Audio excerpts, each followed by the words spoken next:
Hey, I am the Greg, one of the hosts of the Greg and Dave Show. Thanks for listening to the following broadcast on Public House Media. What's up, everybody? This is Christian Heimel, host of Press Row here on Public House Media.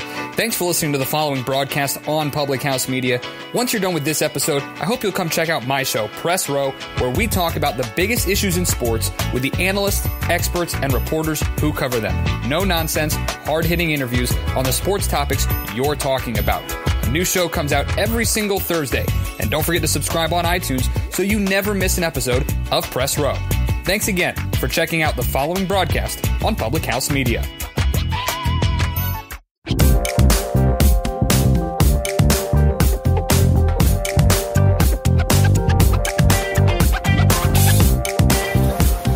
Good evening, everybody, and welcome to another Tuesday edition of Fantasy Wizards. Robert Gardner, I'm Scott Wisniewski. Before we get started, I have a personal announcement to make that I wanted to make because it's germane to this show. Tonight, my good friend James Schoenig, who filled in on a Thursday and was supposed to fill in last week for you, Robert, passed away yesterday. And because of it, I apologize for being a little scattered. I didn't get you the notes we needed and whatnot, but we're going to make this work. But I just wanted to kind of lead off with that and, Godspeed, my friend, and we could kind of move into normal business from there. Aside from that note, my weekend was pretty nondescript until yesterday. How was your weekend, and specifically your fantasy weekend? First off, Scott, sorry for your loss. Obviously, that's terrible to hear. Wish you nothing but the best. If you need anything, just let me know. Weekend wasn't bad. Fantasy was... I won, but it wasn't what I would call a great weekend. But, in perspective, not bad. I'm coming to grips with the fact that I have a 10-0 team somewhere in one of my leagues that I just don't like. I mean, so for example, one of my running backs on that team, Devontae Freeman, we'll talk about him in a minute. But I've had some other guys that, like LeGarrette Blount did some things and now he's kind of been relegated. Like, as we get later in the season, I'm looking at that team that keeps winning because I've had some really good matchups and shaking my head going, boy, this does not look like a championship team. On the flip side, I have a 4-6 team that's the highest scoring team in my league. So it's been one of those years. Let's just leave it at that. That's about as interesting as it gets. Absolutely. So let's start by talking about some of the key injuries here at Fantasy Wizards. It's Tuesday, Public House Media. Some of the big ones, obviously Freeman. I think that's probably the biggest one across the fantasy world. But Aaron Jones got hurt as well. Marcus Mariota's banged up. He may not miss any time. Drew Stanton's hurt, which could affect Larry Fitzgerald. Out of those injuries, anything you wanted to add, and any other, Rob Kelly, another guy now who was placed on the IR, he'll be out for the year too. I think the Freeman injury is obviously troublesome to owners because it's the second concussion of the season. So I think you've got to be worried about what that timetable is coming back. Same thing with Aaron Jones, 3 to 6 weeks. You're kind of coming down the stretch, and he's probably been a great IR replacement for you already this season. So this really hurts owners. Absolutely. And let's, again, before we get into the minutia of some of the guys that had great weeks, some of the guys you should worry about, we are getting close to a couple things. In a lot of my leagues, this is a trade deadline week. Some it might be next week. It's also, we're 3 weeks away really from the playoffs. Most sensitive owners have their playoffs starting in week 14 and not week 15, which means we're literally down in the home stretch for teams, so some of these injuries, why it might not affect the team as much that's 9-1 if a guy's going to miss 2 weeks. If you're 5-5 or 6-4 and you're fighting for a playoff spot, even 2 weeks could seem like a lifetime. Oh, absolutely. I think, I'm right in that boat with a lot of owners right now. I'm, on the outside looking in to the playoffs, but I'm, real close to getting there. I'm a couple good matchups away. And so these injuries this time of the year, this really makes your waiver wire pickups that much more important. Oh, without a doubt. Without a doubt. So let's jump into, some of the people who had really good weeks last week as we try to decide, is this real? Is this a mirage? And we'll start with the quarterbacks because it seems that seems to be where we tend to go. Let's start in my neck of the woods, in Milwaukee. Obviously, a lot of Packer fans here. And Brent Hundley looked like a passable NFL quarterback against a pretty good Bears defense. Is this something you see going forward? Because if you look at their schedule, I'm talking about the Packers. They have Baltimore. They have a really tough Pittsburgh game, but they have Cleveland. They have Tampa Bay. They've got some softer defenses against the pass. Do you think this is something that will continue for Brent Hundley, or was this a 1 week blip on the radar? I don't think, for me, the sample size isn't large enough yet. I think it's more of a blip because up until this point, I haven't seen this offense click for him. I haven't seen the play calling click for him. And there was still some gaps this past weekend. He played much better, but the Aaron Jones injury, I think, is going to directly impact him moving forward as well, because it's not just Jones, it's also Ty Montgomery got dinged up too. Yeah, absolutely. And that's something very interesting we'll talk about as we go later on in the show. So another quarterback who had a really good week, and maybe it's because he's feeling a little bit of heat from the Jimmy Garoppolo trade, but C.J. Beathard had a really nice a game against the Giants team that's a hot mess right now. Yeah, I think you've got to take a look at the situation, right? You've got the heat from the Garoppolo trade, maybe the extra motivation there, but you've also got the Giants, and the Giants who just can't do anything right. Yeah, I think those two things came together at the right time for Beathard to look good. The 49ers had to get one eventually, I think, and I think it's luck more than anything. It was a perfect matchup, I guess, if you were going to get that. And then Jacoby Brissett, who got dinged up towards the end of the game, but he does have a bye week. He's not going to help you this week, but he seems to have been, steadily putting up some points. A guy that, and now obviously luck out for the year. That was discussed and finalized a couple weeks ago. Now it's his job, and I don't see any reason for him to. I mean, he's not in any danger of losing it, but he continues to be pretty consistent. Is he a guy that you would think about at least as a QB2 on your team right now? Oh, absolutely. I think QB2 all the way. The last 3 games, 6 touchdowns to 2 interceptions, over 700 yards passing. I like what he's doing. Consistent the last 3 weeks. Look for him to keep that trend. I absolutely agree. So let's switch over and talk about some of the running backs. And there's one guy that's been he's tormented me, honestly, all year. And because I've been on his bandwagon a couple different times. Samaje Perine, I can't get his name right. He drives me crazy. With the Rob Kelly injury, Chris, we know that Thompson is the pass pitching. But what do you think of is it going to be his time to shine now? Finally, will we start to see him put some things together? We've heard he was a preseason warrior. Now we'll see if he can put it together.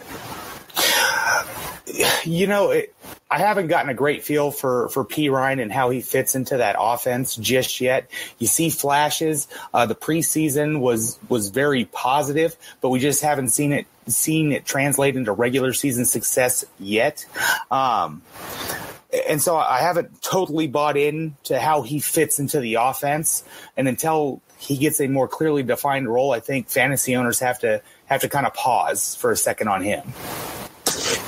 It's Fantasy Wizards. It's a Tuesday edition. Robert Gardner, Scott Wisniewski. Got a great question from one of the listeners, Scott. Okay. Should I start Goff over Matt Ryan? Matt Ryan's got Seattle. Seattle will be playing without Richard Sherman, who's out for the year, and Goff has Minnesota, right? If I'm not mistaken. I believe so. Boy. Yeah, why not? I mean, honestly, why not? I think you have to ride the Goff McVay hot streak, especially versus Matt Ryan, who's been way down. Yeah, I would agree. And Matt Ryan hasn't had a game in quite a while where he's even thrown more than 2 touchdowns, and St. Louis is scoring like crazy. Yeah, I say go ahead and do that. While you're considering that, would you consider – so we saw Alfred Morris get the bulk of the carries for Dallas. Rod Smith didn't have a ton of touches, but I still think he's the guy with the most upside. Would you take a chance to make a waiver claim on him? I think you should.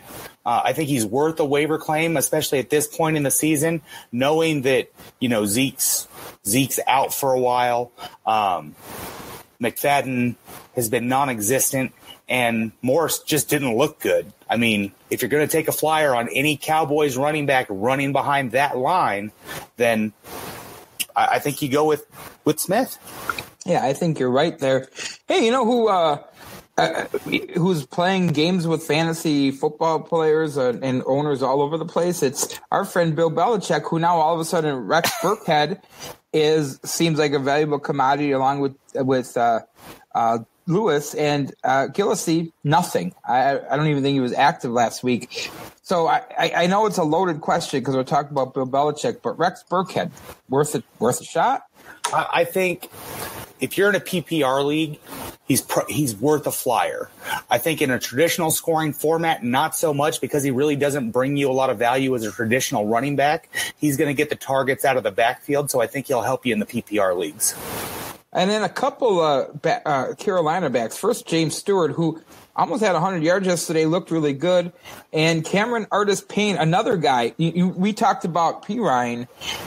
Artis-Payne has been kind of pulling at my heartstrings for the last 3 years. It's never really panned out. Would you take a chance? I mean, James Stewart should be on a roster, but I saw him on a waiver wire in one of my leagues. Do you think Stewart's a guy you should be starting every week, at least as an RB2, not this week because Carolina has a bye? And where do you see Artis-Payne fitting into this mix here? As far as Stewart goes, I think he's valuable on your roster as an RB2. Obviously, in the deeper leagues, if you've got the flex position, he's a good flex option for you as well. When it comes to Artis-Payne, with how they're using McCaffrey, specifically in the passing game, he's going to get the third down looks. It's hard to see where Artis-Payne kind of fits into the mix on a regular basis, outside of Stewart getting dinged up to fill that traditional running back role. So here's one for you. Have you rectified in your mind the answer to the question in Miami, Drake or Williams? Because Drake had the big run. Williams got more touches. I still don't know. I mean, I suppose at this point, if you have an open roster spot or somebody worth cutting, you should grab any one of those two guys. It looks like Drake might end up being the more productive of the two. I think right now, if you look at Miami, they're looking for a spark. They're looking for something special. You see Drake has a little more sizzle when he gets the ball in his hands. He's a little more explosive. I think for a team that's just trying to get something going, trying to see some momentum swings, you got to kind of go that direction. And you got to find the spark where you can get it, and Drake brings that to the table more so. I think right now I would 100% agree with that. And lastly, at running back, we talked about him a few weeks ago, and then he kind of disappeared. But here comes Eckler again in San Diego, not just with the touchdown and the run, but I think he had 5 or 6 catches. Melvin Gordon's the top guy there. That's not the question. The question is, does Eckler have flex appeal? Eckler has a lot of flex appeal, especially in the PPR leagues. He's going to get those targets out of the backfield. He's a much better receiver out of the backfield than Melvin Gordon. So I think you're going to start seeing him used more on third downs than you already have seen him used. I think you're going to see him get integrated into the passing games, maybe in some untraditional ways, because, San Diego's another team looking for a spark, and they're looking for playmakers. Real quick, some receivers to discuss. One's kind of a no-brainer. I put it on there, but it probably doesn't belong there. Sterling Shepard. He's the only guy right now at wide receiver for the Giants. Him up. He's getting all the targets. But what about these two guys? Brandon LaFell, who's had some, blips over the last few years of being productive, and Chester Rogers in Indianapolis, who kind of stepped up because T.Y. Hilton was banged up, though he played. Any one of those two guys appeal to you? So if I've got to pick between those two guys, I'm going to look at who's playing quarterback. And right now I've got more faith in what Brissett is doing than what Andy Dalton is doing over for the Bengals. So I'm going to go with Rodgers. All right. Fair enough. Speaking of injuries, we talked about it a little bit earlier, but some guys, and we spoke about this last week on the Thursday show. Greg Olsen, Corey Coleman, Danny Woodhead, all are coming off the IR in the next 2 weeks. In fact, I think Coleman may play this week. Woodhead's a week away, which probably stinks for him because he's got the Packers this week. He could run for 300 yards. And Greg Olsen is targeting a week 12 turn. Again, I've always preached, if you have room, I mean, you're not going to cut a great player, but if you have room and your bye weeks are covered, I'd rather pick returning guys up early, because if you wait till the week that it's announced they're going to play, especially where you are in your waiver wire, you may not get them. Is it time, if you haven't already done it, to pick 1, 2, all of those guys up if you can, if you have the room? Absolutely. I think now's the time to jump on that, especially if you've got some roster space and coming off some, the past couple bye weeks have been pretty hefty. So a lot of people you're looking to cycle some of that, week to week pickup filler off of your roster. So this is the great time to pick up one of these players coming off. Or you might be in a position where, like, say, Rob Kelly, you lost him now. All right, well, go ahead and replace him with Woodhead. I mean, either way, you've got an injured player, but one's coming back. One's obviously gone for the year. Okay, so let's shift gears and talk about some who maybe haven't been as great as you may have wanted in the recent weeks, and you might be considering whether or not to keep them or kick them to the curb. Chicago Bears running back Tariq Cohen. This kid in the first couple weeks had 2 really stellar games, 2 of his first 3 games, played a soft Packer defense and really wasn't even involved in the offense much. I don't think it's got anything to do with him, but right now the way the scheme is drawn up, is he somebody worth holding on to?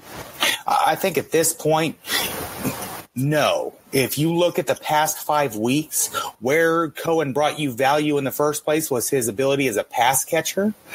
He's had no more than 3 targets the past 5 weeks. So that's indicative of his role in that offense now. And with Mitch Trubinsky at quarterback and John Fox's antiquated old school thinking, they're not going to be airing the ball out anytime soon to give him opportunities. Yeah, no, I agree. Hey, here's one. Now, again, we talk about kicking people. We don't mean necessarily cutting them depending on who the player is. It might be trading. It's the trade deadline. Dez Bryant. If you look at his stats this year, he's been decent. He probably hasn't played at the level drafted him at. Okay.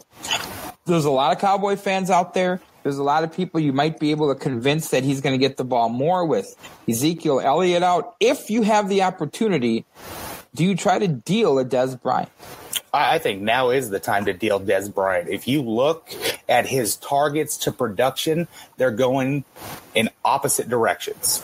He's getting a lot of opportunities, but those additional opportunities aren't translating into more production, and that's a bad sign. So now's the time to unload him onto somebody. Speaking of Bryant's, no relation, Artavius Bryant looked like he was a guy you just got to get rid of. Kind of resurged a little bit last week. Do you think that's a trend that will continue as he'll get back at least in good enough graces to finish the season with Pittsburgh and be somewhat productive, or was last week an anomaly? I think last week was an anomaly because Brown wasn't producing well, and so I think Bryant benefited from that situation because the Juju train has left the station, and that kid's taken over that role as the number 2 receiver, and I don't think you're going to see many down weeks from Brown. So Bryant's just not going to get the opportunities. Fantasy Wizards, he's Robert Gardner. I'm Scott Wisniewski, Public House Media. We do this every Tuesday and every Thursday through the football season. Here's an interesting one that I may have to explain, but I put Case Keenum on the list. Case Keenum just threw 4 touchdowns. Obviously, you're thinking keep him, but we keep hearing Teddy Bridgewater. Is this Case Keenum's job? I think if it's not Case Keenum's job at this point, then the Vikings are going to regret whatever decision that they make. You got to go with the hot hand, right? You want to get Teddy Bridgewater in there at some point, but you don't want to do it at the expense of the rhythm that this team is playing with right now. And Keenum is successful, and he's playing within that offense. And he's done everything right? Yeah. He has done nothing to lose the job in some ways. I mean, as much as Bridgewater's probably has more upside, it might be it's one of those, if it's not broken, don't fix it. Right now, it's not broken for Minnesota. I agree. I don't think I would fix it. Well, and I also, you got to think Mike Zimmer, right? This isn't a coach that wants to rock the boat when things are going well. Absolutely. No, I agree with you there. Here's a guy who's kind of disappeared over the last few weeks. He had a couple of decent weeks. Travis Benjamin in San Diego. It just seems like, especially now that they're using the running backs a little bit more, a guy that maybe doesn't have a ton of value if you need some more depth at wide receiver.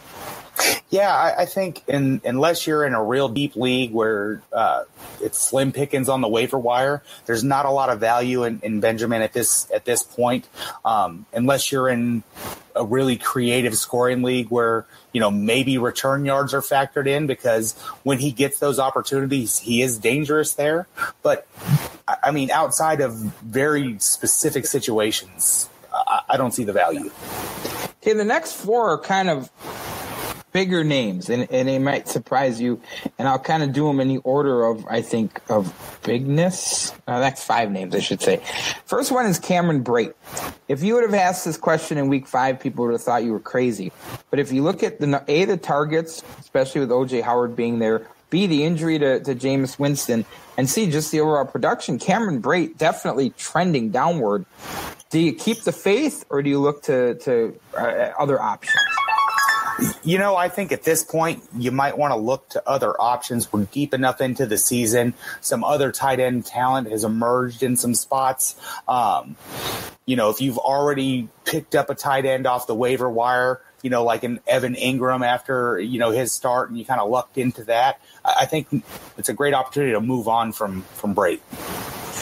Let's stay with that same team. Doug, a guy who, again, a couple good weeks coming off his suspension, just really has seemed to not be able to get untracked. Last week, a little bit better, but still no touchdowns, only 50-some yards.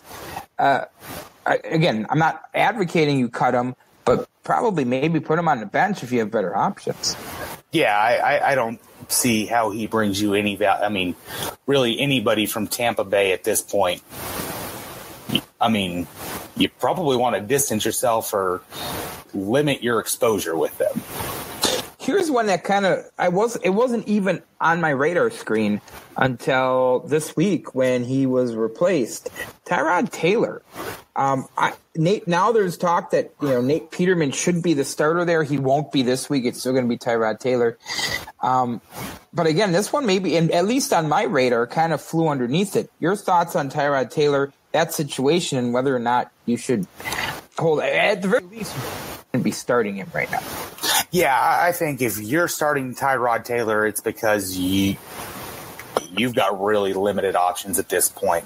The benching for Peterman this past weekend, I mean, that says a lot about the level of trust in that locker room for what he brings to the field, and that's going to translate into the production. Yeah, no, I think you're absolutely right. And again, it was one of those things I wasn't even considering. I, unfortunately, did have to start Taylor in a league. Of course, I lost because I played against Case Keenum, and my quarterback was outscored 32-4, and I lost by like 6 points. So that'll get you every time. That hurts. Two last ones, bigger names, and I got reasons behind it. First, and again, these are guys you'd probably look to trade this week, not cut. Larry Fitzgerald, I had said over the last couple weeks, hold on to him because I think that Drew Stanton still has a good enough rapport with Larry Fitzgerald. But Drew Stanton's not playing this week. It looks like it's going to be Blaine Gabbert. If it's just a week or two injury, maybe there's still some value in Fitzgerald when Stanton comes back. I don't see how anybody's value goes up when Blaine Gabbert's throwing. Yeah, I mean, at some point you got to feel bad for Larry Fitzgerald because even at this point in his career, he's one of the most productive receivers in the game. He can still be productive. He just needs someone who can actually throw him the ball. And, I mean, this is the world of fantasy, and at this point, he doesn't bring any value. Last one, and this one we can have a little bit more of a discussion on perhaps. I'm actively trying by Thursday in one of my leagues to deal Drew Brees.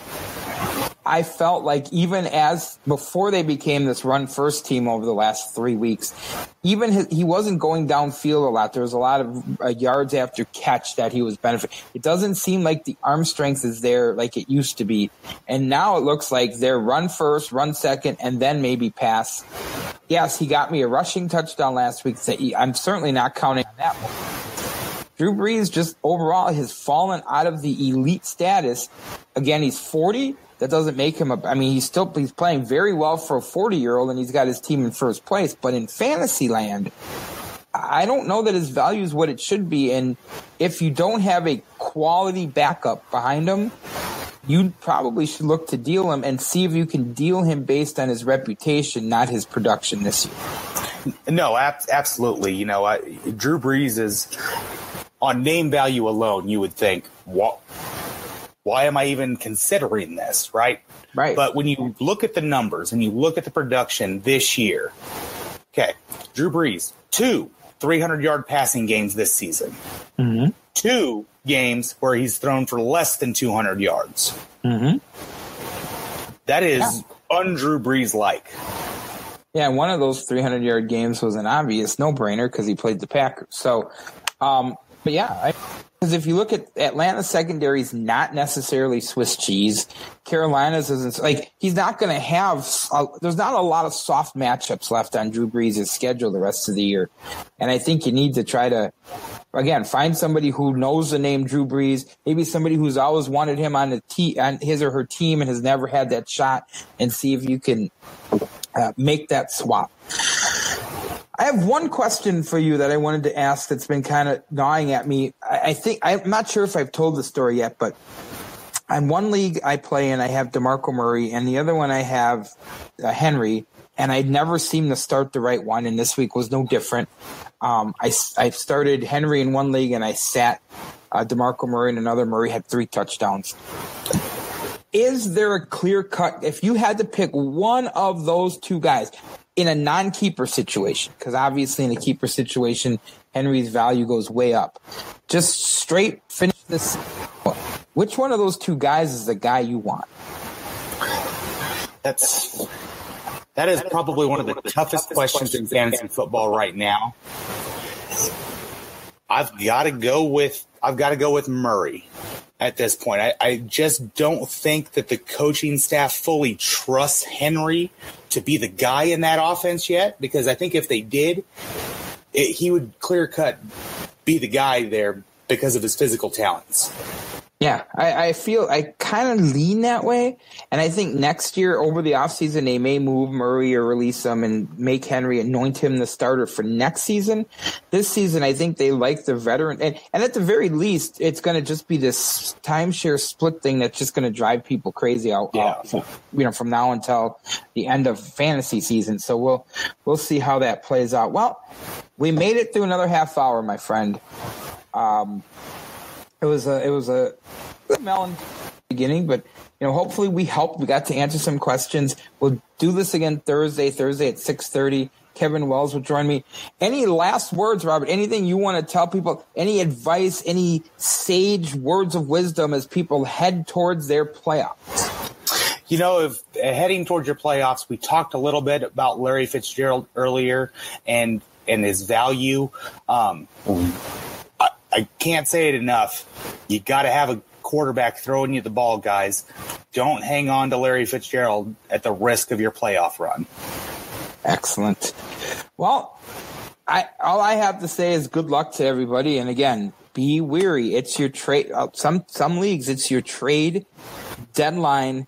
Keep an eye on it. I know that some of the ESPN leagues, the default is noon on Wednesday, or whatever. If your league manager didn't change that, be wary. It's noon Eastern time.